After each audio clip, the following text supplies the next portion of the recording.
Assalamualaikum warahmatullahi wabarakatuh.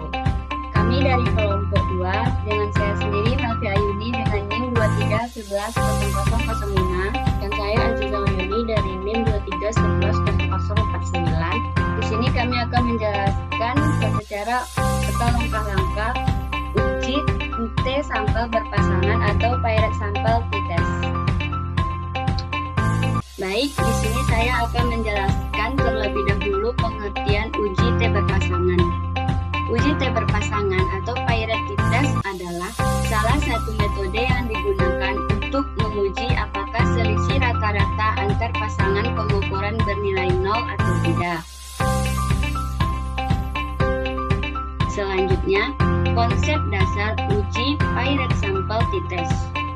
Yang pertama, di mana Piret sampel t-test digunakan untuk mengetahui apakah terdapat perbedaan rata-rata dua sampel yang berpasangan. Jadi, tujuan untuk Piret sampel t-test adalah mengetahui perbedaan.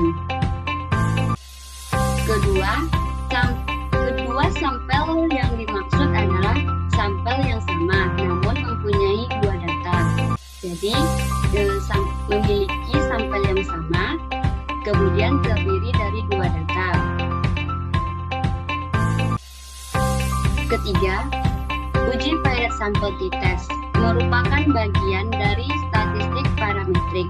Oleh karena itu, sebagaimana aturan dalam statistik parametrik, data penelitian haruslah berdistribusi normal.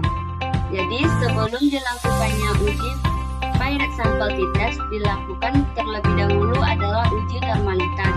Dan data tersebut harus berdistribusi normal, lalu kita bisa lanjut ke uji Piret sampel t-test.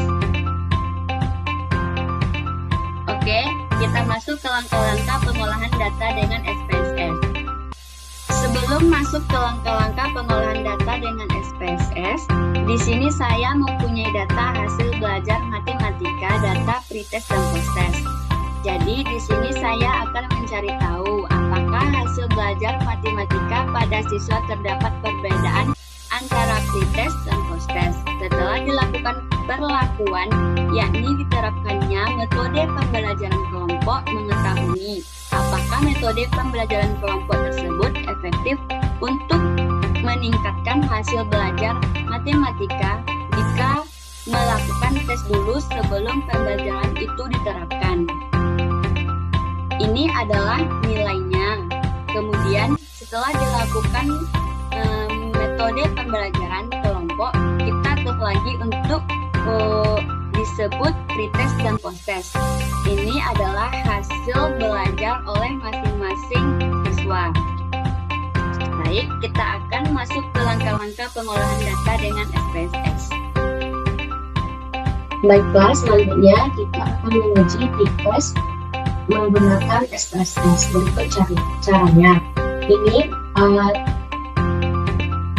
tampilan awal SPSS. Selanjutnya, klik variable view.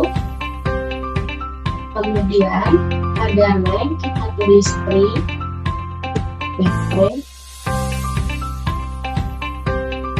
Kemudian untuk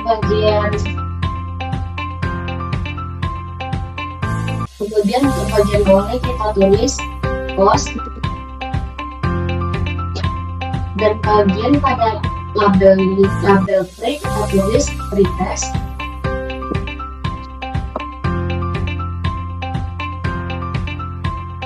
Dan pada bagian label post kita tulis posttest.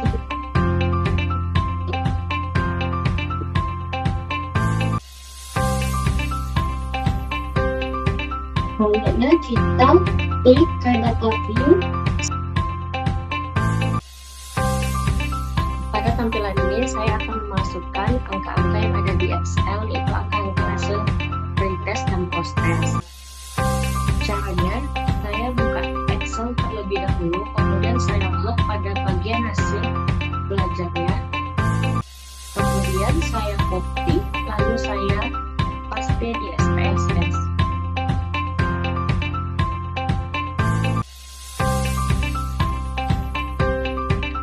Sudah terinput di program SPSS. Selanjutnya saya klik analis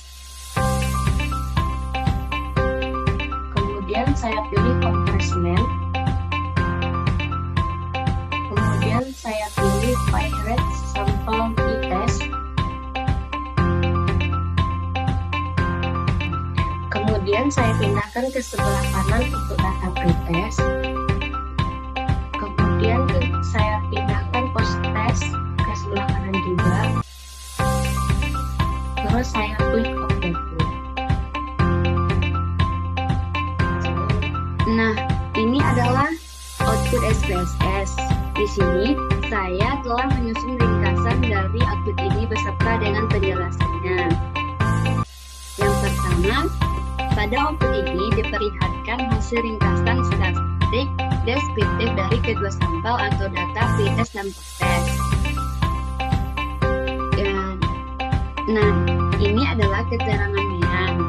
Mian itu adalah nilai rata-rata dari pretest sebesar 68,1500 dan post-test 85,3000. Kemudian N itu adalah jumlah sampel yang dipakai, itu sebanyak 20 sampel.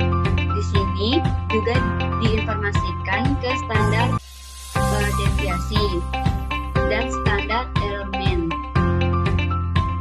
Bagian kedua output adalah hasil korelasi atau hubungan antara kedua data atau variabel, yakni pretest dan post-test, yang mana menjelaskan apakah terdapat hubungan antara pretest dan post-test melalui uji korelasi. Dalam hal ini, korelasi di sini adalah korelasi Poisson produk moment.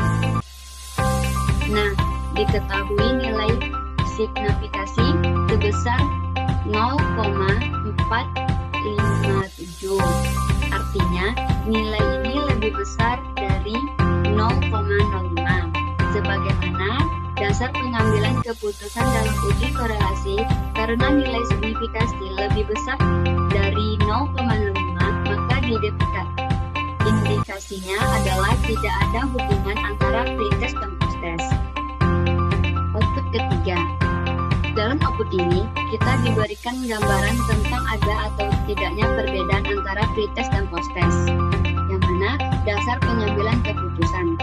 Jika nilai signifikasi itu Thailand kurang dari 0,05, maka terdapat perbedaan yang signifikan antara hasil belajar pada data pretest dan post-test. Kedua, jika nilai signifikasi itu Thailand besar dari 0,05, maka tidak terdapat perbedaan yang signifikan antara hasil belajar pada data pretest dan post-test. Selanjutnya, pengambilan keputusan.